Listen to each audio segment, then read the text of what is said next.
Are my videos AI? How do I make them? Am I even a real person? And yes, I get these comments a lot, so here's the answer to all of them. First of all, no, my videos are not AI, and I'll show you how to make them yourself without any AI tools, without any expensive software, basically for free without AI. And secondly, yes, I'm real. Hello, I'm Jan. I'm 21 years old while recording this. I come from Germany. I'm a software developer and I've always wanted to make games and YouTube videos since I was a small child. And with that, we come to the animations. So why do my videos look like they are motion graphics, but not like they are placed in After Effects or DaVinci Resolve? Is it AI? No, they are not. I write all these animations using code. The tool behind it is Motion Canvas. It's free, open source, it's a TypeScript library, which turns out is the reason my videos look like this and not like they are made in After Effects, because it isn't. And the link for that is in the description. You can check it out and I'll explain everything here as well right away. But before that, that's not where my videos usually start. After I gathered some ideas and planned out a rough sketch, I write the rough script. Then I usually run a grammar checker, so something like Grammarly or Language Tool, and it sounds small, but it helps fixing weird sentences or if I repeat myself or other stuff. And then I record. Mostly that's in one sitting, so I say the same sentence over and over and over again until it stops sounding weird or I make mistakes. And then I usually end up keeping some random sentence that I made early on, which is a bit annoying, but it's also part of the process. Then the transcript comes, and then after that the animation. But let's focus on the animation first, because the transcript is a bit more complicated and I want to explain that later.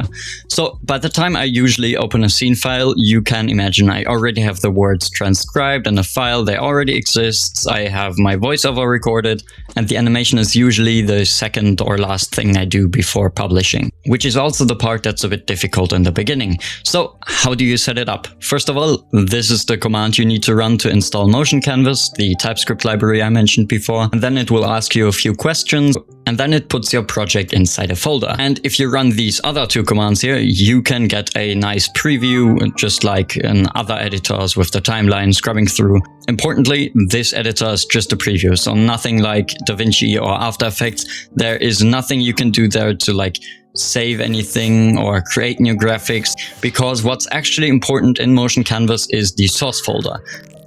And in there you have two important things. First of all, the project.ts, which calls make project and it lists your scenes. And in the source folder, you have another folder called the scenes folder, where you should have an example.tsx file, and you can open that in whatever editor you already use, like Visual Studio, Visual Studio Code, doesn't matter. That file is the file that you will work on most of the time. So open that scene file now and you will see something like make scene 2D. And what you handed is a function with a star after the word function. So now you probably think, oh yeah, what does the star mean? And this is the first major thing in Motion Canvas. Those are generators. So a normal function, if you know it, if you're a programmer, runs end to end. So you give it a value and it spits out something at the end, or it calls other functions. A generator runs until it hits a yield and then it stops. And then it hands the control back until somebody asks it for the next step. And if that next step is requested, it basically just picks up where it left off. Which means if you have a bare yield without any star or anything else, that will just draw one single frame. And that's the base time model you have in Motion Canvas. You have a scene and that's a program that's being walked through just like any other program. And for each frame, the renderer is asking for the next step. And then there is yield with a star. That one is the next important step, because now instead of just rendering one frame, you can do cool stuff. So that one hands the function over to another generator and waits for it to finish. If you have a yield with a star in front of an animation, it means it runs all the way through that animation, and however long it takes is however long the video is going to be. It's important to keep that in mind, because if you have loops or if you have a too long timestamp for those, it will take a bunch of render time if you don't notice it, and it will be really annoying. Trust me, I speak from experience. So now we want to actually render something, and that is where view.add comes along. And for now we are going to put a rectangle in there, some properties for sizing and some fill, so the color is actually there and we see it. And that's the thing you see on screen right now. And you will notice it looks like React because it has the same syntax as React. But it's important to remember that it's not actually React, so nothing is re-rendered and there's no virtual of anything, and that code we just wrote is just creating the rectangle and hands it back directly. Now we have the rectangle and it's probably at the center of your screen. And if you try to move it, it's probably in the wrong spot. And there are two reasons for that which you need to take into account. So first of all, as you can see, the origin is in the middle of the screen and not in the corner, which means the y-axis, for example, is pointing down. So if you add plus 40 to the y-axis, it's gonna move 40 pixels lower. Second of all, everything on screen is a node, just like the rectangle. A text, an image, a layout, they are all basically getting held in invisible containers. And nodes can have children. And a child's position is measured locally, so from its parent and not from the absolute screen position. That is really useful if you want to make a little name tag, if I want to credit a game or something else. If I show it on screen, we can just make that a child node of the parent, and it will travel with the rectangle or whichever one you attached it to, and it doesn't get left behind and you don't need to animate it separately. So how do you actually move it now? For that, we usually want to get a hold of the node itself. Which means the normal programmer would think, oh yeah, if I do a view.add, I can just get the thing that it hands back to me and there won't be a problem. But the problem is more or less, once you have multiple nodes and a tree of nodes and subchilds and whatever, you will see really quickly that you can't individually control them really well. And that is where createRef comes in. Into the createRef, you pass the node as a reference, and that createRef gives you a function. From there on, you can call that function and it gives you the node. So for example, the card we want to call is going to be called like this. And with that, you can control it now. So let's make a label above the card now. For that, we have a few different options. So first of all, if you do this with nothing inside of it, that is reading the value. So in this case, the Y position of that card. And if you put a value in there, it sets the value for that card right now in this exact frame where you call it. And then you also have this version where you hand it a value and a duration, but it still doesn't move, which is the thing we want to achieve. And this is where we come back to generators, because this function just hands you back a generator that describes the movement. And that generator is not running until you call it, which is what yield was for. Awesome, now we have an animated card, but what if we want to change the position of the main card, or we want to update it? And this is what createSignal is for. createSignal takes a function and that function can read other signals. So the documentation has a really small, lovely example for this. You have the radius and the area gets created as a signal. And to update the area, you just set the radius and the area gets updated automatically. Important side note, everything of that is lazy loaded. So nothing is calculated until something needs that actual value. So in other terms, it's cached. So now we don't need to adjust the Y position of the label manually anymore. We can just use the createSignal. It reads out the card's Y level and then subtract 60, which in and of itself is a small thing if you use it once, but it will make more sense if we come to templates later on. Now we have everything of that and you watch the animation. And then you will notice it might look a bit generic. And this is where you should know timing functions. So timing functions is a thing you probably know of other software like DaVinci Resolve or After Effects, and usually they are just a curve or a function, however you want to call it.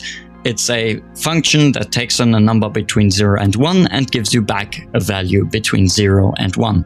The default in motion canvas for that is ease in out cubic, and the important thing here is the in out part, which means it eases in at both ends, so the card starts off slowly and ends just as slowly as it started.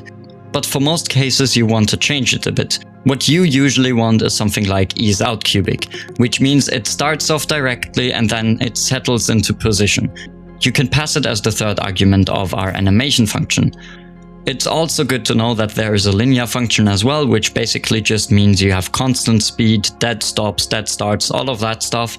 And it's the default on a lot of low-level functions like the tweening function, but it's almost never something you actually want on screen. But now let's make multiple animations and chain them together. And for that we have some flow functions for the rest. First of all, we have a basic function that is called all.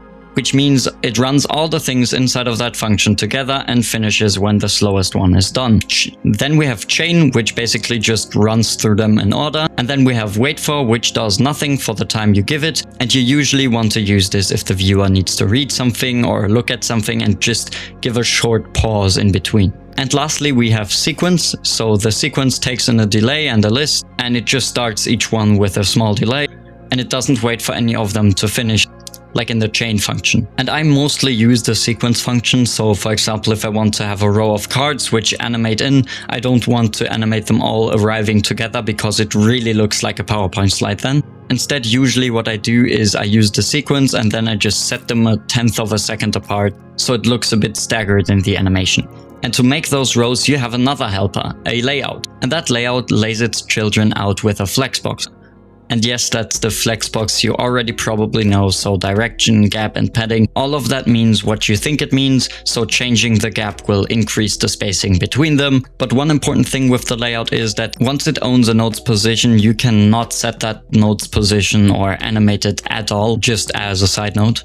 And then there is a camera, which is also really simple, and I'll explain it fast. So the camera you use just by wrapping your content inside of it, and you get a few methods like center on, zoom, and important note with the zoom, use zoom instead of scale because the camera is already using scale internally, which means you will get some pretty weird bugs or have some weird glitches. And yes, I found that out many times myself. But now we have the card and everything is animated and it looks great. But the problem is that if we want to make videos, it takes a long time to rewrite everything of that. And that is the point where you can write your own class. So for that, your component needs to extend the node type. So for example, I have the dotted background in my videos, which is basically just a class that extends a rectangle. Because if you think about it, a background is really just a large rectangle that draws itself a bit differently. And that's mostly how you need to choose your node type. And then every property you want to animate gets declared as a simple signal with 2 decorators in it. First of all, we have initial, which takes in the default value of that property. And secondly, we got the signal, which means you can animate it and it's a real signal like we mentioned before. After that, you can read, set and tween the property, and other signals can depend on it, just like any other one. But now if we come back to recording, we need to actually make it fit your voice. For that, I built a custom tool. So in Motion Canvas, we have the wait until, and that takes in a name, and that name shows up as a marker on your timeline, and you can drag it to the moment you want it to appear. And you don't need to manually adjust the frame numbers. And I think it's good for a lot of people and it works really well. But the only problem I have with it is that if you change one single marker, every cut after it moves with it. So to solve that, the audio I recorded goes through a Whisper, which is a speech model with public weights, and it runs on my own PC. The variant I use is called CRISPR Whisper, and the reason I use it is, first of all, obviously it's open source and it's community managed, but it also gives me a start time for every word, which means I can turn my transcript into an index. For that, I just have a small helper function that basically does the same as the wait until does. The only difference is that it looks up the time by the word, so I can just cut out a sentence, paste it in, and the index and animation time gets rewritten, and the whole video can even be retimed itself if I want to. But that system is a bit more complicated and it could even use its own video if you want to. So now we want an actual video file to upload it somewhere.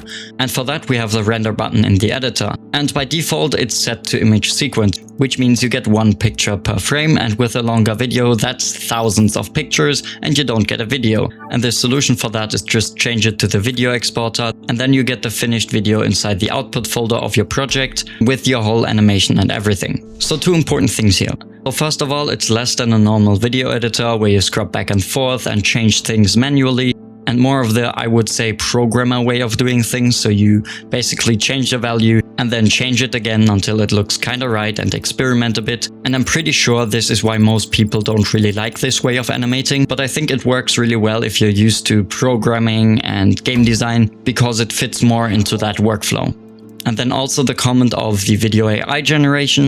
Yes, you could ask a video model for a card like this and it will give you something really similar or even look the same. And those tools are really impressive and I think they have the right time and use case, but you don't have that much control as you have in a video editor or Motion Canvas where you can just say, oh yeah, I want to move this to there or switch it out or whatever. You just get a different video each time and it's kind of like a gamble.